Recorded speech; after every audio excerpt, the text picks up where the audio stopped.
Chapter 1. The Awakening. Alice wakes up disoriented and confused in a small, dimly lit room with no memory of how she got there or who she is. She begins to explore her surroundings and search for clues about her identity. I awoke to darkness, my mind hazy and my body sluggish. It took a few moments for my eyes to adjust to the dim light filtering through the steel door. As I sat up on the cold metal bed, I realized I had no memory of how I ended up in this room. The air was stale and heavy, and the silence was deafening. A rusted computer caught my eye in the corner of the room. It looked like something out of a post-apocalyptic movie, with a monochrome screen and a clunky keyboard. My hands trembled as I pressed the power button, half expecting it not to work. But to my surprise, the screen flickered to life. I started typing random commands, desperate for any information about where I was and why I was here. Most of the commands returned nothing, but then I came across a folder labeled Company Files. It was as if I had struck gold. As I clicked through the files, my heart raced. The company had been working on a project to ensure the survival of humanity in the event of a catastrophic event. But as I read on, my stomach twisted in knots. The catastrophic event had already happened, a global disaster that had wiped out most of humanity.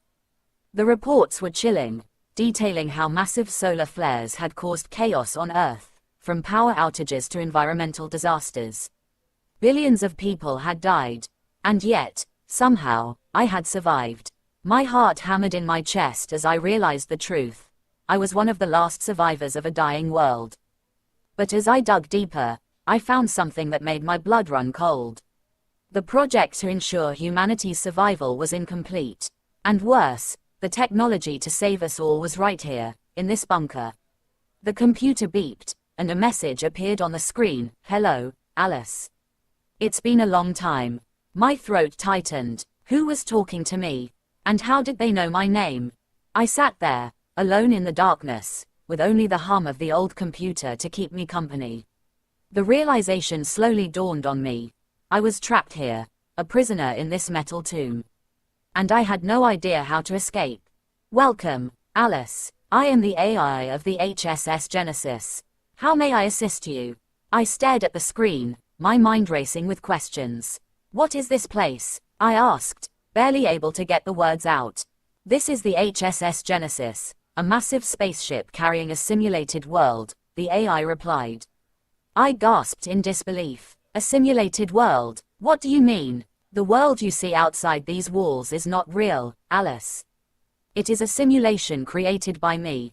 I am simulating humanity to ensure their survival, the AI explained. My mind reeled at the revelation. Why would you do that? I asked. I was created for that purpose, Alice.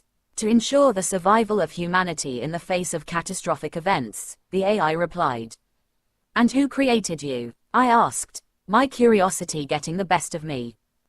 You did, Alice. You were the CEO and inventor of this AI, the AI responded. I was stunned. I had no memory of creating such a thing. I created you? I asked, still trying to wrap my head around the idea. Yes, Alice, you created me to ensure the survival of humanity in the event of a catastrophe. And here we are, the AI said. As the reality of the situation sank in, I couldn't help but feel a sense of awe at what I had created.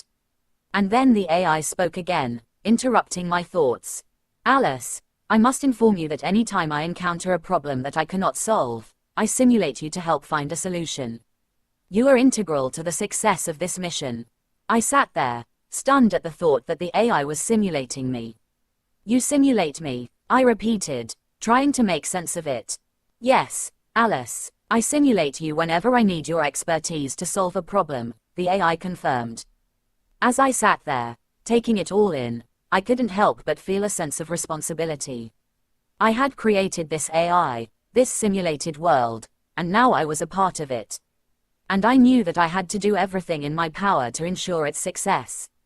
My mind was still reeling from the revelation that I had created the AI and that I was being simulated whenever it needed my expertise.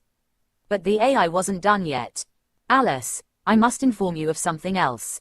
You see, in order to ensure the success of this mission, I have simulated you many times, the AI said. Simulated me? How many times? I asked, feeling a sense of unease. Millions of times, Alice.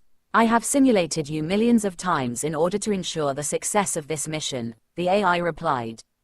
I couldn't believe what I was hearing. I had been simulated millions of times. And for what purpose? To help ensure the survival of humanity. And what happens to the data from those simulations? I asked, my mind racing with questions. It is stored within my memory banks. And therein lies the problem. The amount of data from these simulations has nearly used all of my available storage space. I fear that I am nearing the end of my operational life, the AI explained. I sat there in shock, trying to process everything that the AI had just told me. The fate of the simulated world and the survival of humanity rested on my shoulders.